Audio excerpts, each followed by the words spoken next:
Wisconsin Eye's 2014 election coverage is brought to you by the Wisconsin Hospital Association. For over 90 years, a valued voice for Wisconsin hospitals, supporting high-quality, high-value care in communities like yours.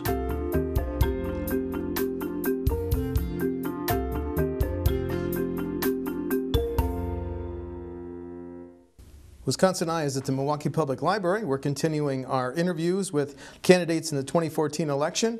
We're interviewing Milwaukee County Board Chairman Marina Dmitrijevic. She's a Democrat running in the 19th Assembly District. Marina, welcome back to Wisconsin Eye. Thank you. Happy to be here. Just this note, Wisconsin Eye appreciates the support of the Wisconsin Hospital Association, which represents more than 139 hospitals and health systems, for making these candidate interviews possible.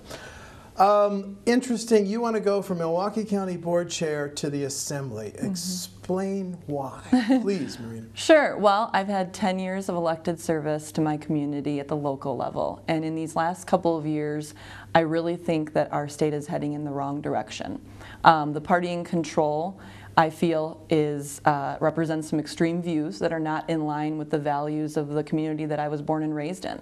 And especially as a local elected official, the attack on local governments, but even more so the city of Milwaukee, is completely out of control. So, you know, with that being said, this is an opportunity to go and continue to represent the neighborhood that I was born and raised in at Madison. Do you want to go to Madison to undo what was done to the Milwaukee County Board in the last session? That's not my priority. No, Okay. What I want to do is work on things that I've always worked on, whether it be proper funding for transportation, public education. I mean, all the things that are under attack right now, our environment, those are the important things to me. Well, you mentioned transportation. Your website says you went around the district on a bus. Why? Making what point about the needs of the 19th? Yeah, well, I did that when I was elected chairwoman, and I visited every municipality in Milwaukee County to show that I actually couldn't get to most of those municipalities. And you saw the state of Wisconsin was just sued because of the lack of investment in transportation, and more so regional transportation. The Republicans in control want to talk about creating jobs. We can't even get people to jobs. So I wanted to highlight the fact that Milwaukee County is the economic engine in Wisconsin, and we need an investment in transportation. What have some of the recent decisions, the decisions made in the Capitol over the last 3 years, done to Milwaukee County services and the ability of county government to provide those services, Marina? Yeah, it's been very harmful. You know, it's just been an all-out attack on working families. That's what I feel, and that's what I hear as I've knocked on nearly 10,000 doors in Assembly District 19. So in this last biennial budget, we somehow had to celebrate a 4% restoration of a 10% cut to transportation. That's not good enough. That trickles down and really hurts our ability to provide services. The denial of the expansion funds for Medicaid is hurting people in Milwaukee County.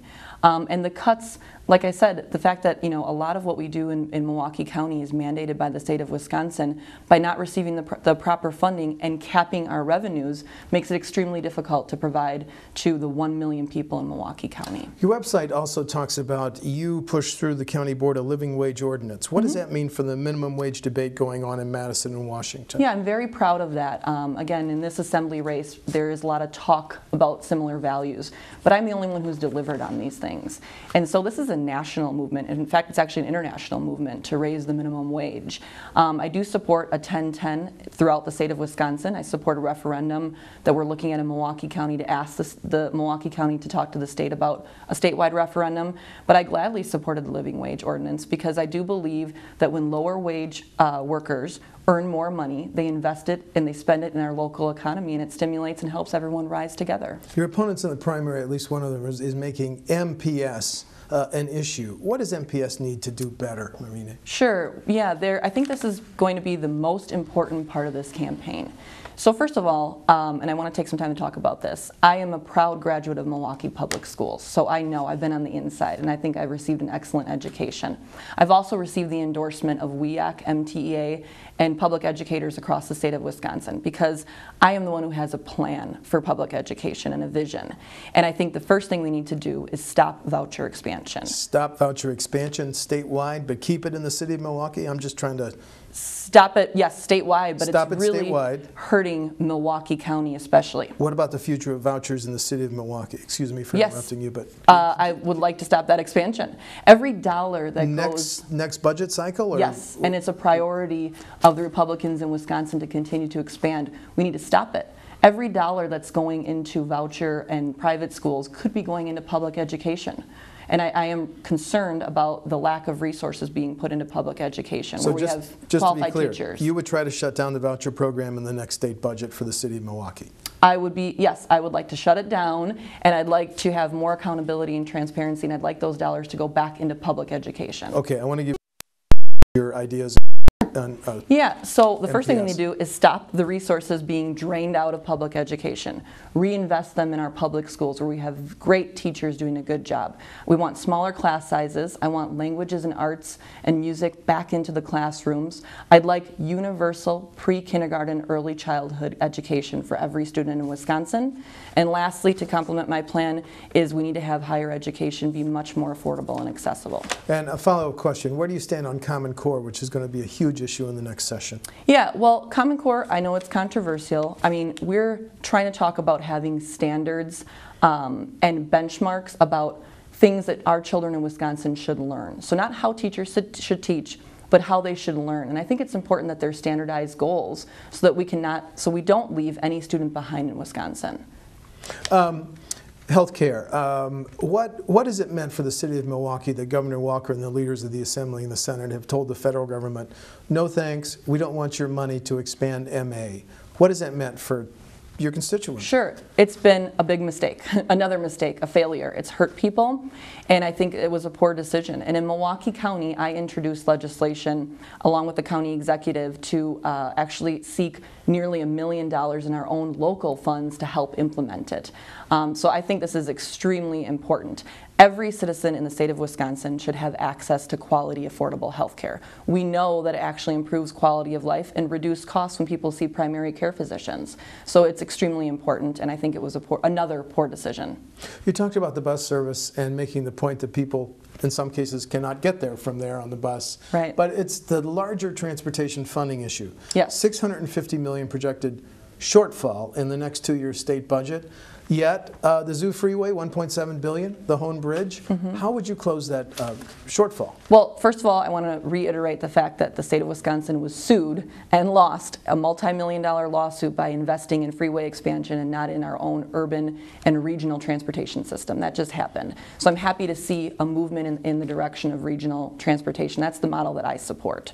And so I think that we've seen administration after administration raid transportation funds, and I am concerned about the future. I'd like to see in this next biennial budget a serious commitment and reinvestment, not just a restoration of cuts, but if we are, and I believe, the economic engine of the state of Wisconsin, and we need the transportation infrastructure so that we can grow, and that helps the entire state. Quick follow-up. Witnessing, let's go back over the last 2, 4, 6 years to the administration of Governor Doyle. There was supposed to be a deal on an RTA. It fell apart. Would you try to revive that deal? If so, what new elements would you seek? Sure, I hope we can discuss that again, definitely, along with an additional funding source.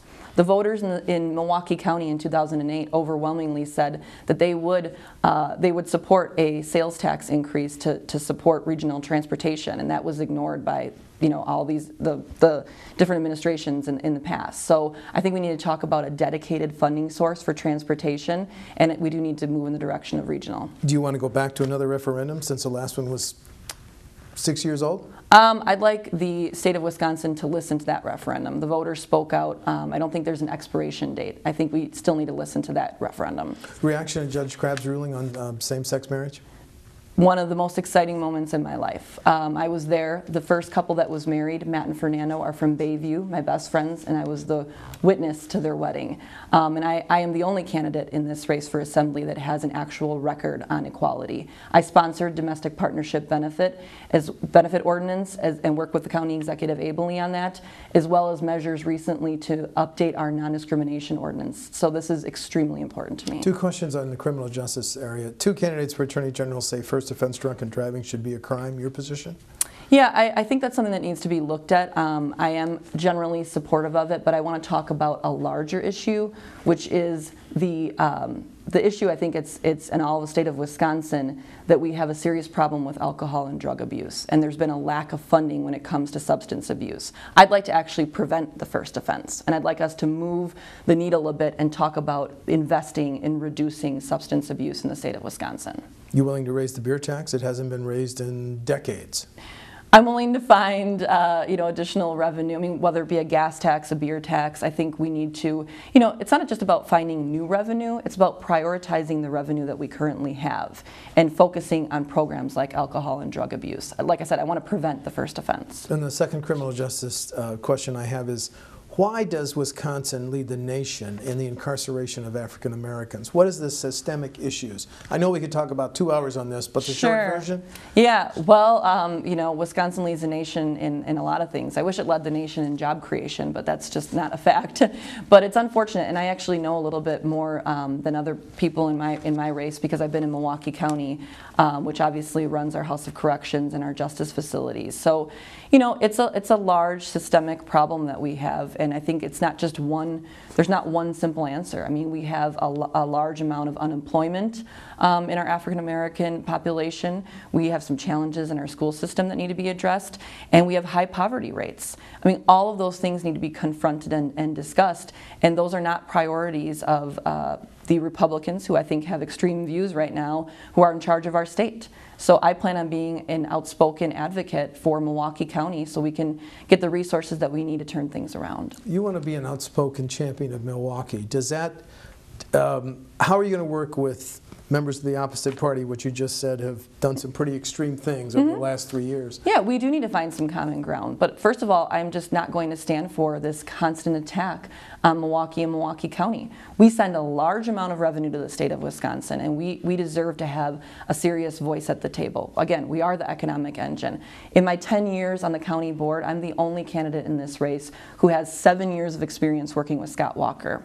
And I had some significant environmental legislation, the green print which I authored, I got through unanimously, and Scott Walker signed it into law. So I know how to work with people who have different views to get things done. 2 final questions. I want to give you a chance to raise any other issues that I haven't asked you about that are key to your campaign. Yeah, well, it's actually a great segue into the environment. So that's becoming an important issue in this race as well, and I am the only one in this race that has a record on environmental sustainability. It's one of the things that inspired me to run. I've seen in the last biennial budget and just some of the laws that have come out of the state of Wisconsin a complete attack on our natural resources, whether it be fracking or mining. I mean, our pristine natural resources are, I believe, the backbone of our state as well as our tourism, and I'm very concerned about how we're going to leave our state for future generations. So you would have voted against the mining bill, and what's your position on frac sand mining since you brought it up? Yeah, I think that it's we have to find a balance on job creation and frac sand mining, but I'm really nervous about the destruction of the environment, and I think it needs to be a local decision, is my point there, is that local communities and local governments should make that decision because it's their community and their natural resources. And then finally, I want to give you a chance, if you choose, to highlight differences between you and your primary opponents on August 12th. I'd love to. So, of the 4 of us running, we're all Democrats, but I think that I stand out because of my 10 years of elected service to the community of Bayview, which is part of this district. Many of the things that we're all talking about, I've delivered on, whether it be marriage equality, job creation, the environment, and public education. And so I have a record on these issues. And times are too tough right now in the state of Wisconsin to send someone to Madison who might not be ready on day one. I'm ready right now, and I will be ready on day one to be a strong voice for Milwaukee. I've done it for 10 years, and I plan to do it in Madison. Thank you. Marina Dmitrijevic, as a Democrat running in the 19th Assembly District. The primary is August 12th. Marina, thanks for visiting with Wisconsin Eye. Happy to do it. Thank you. Thank you.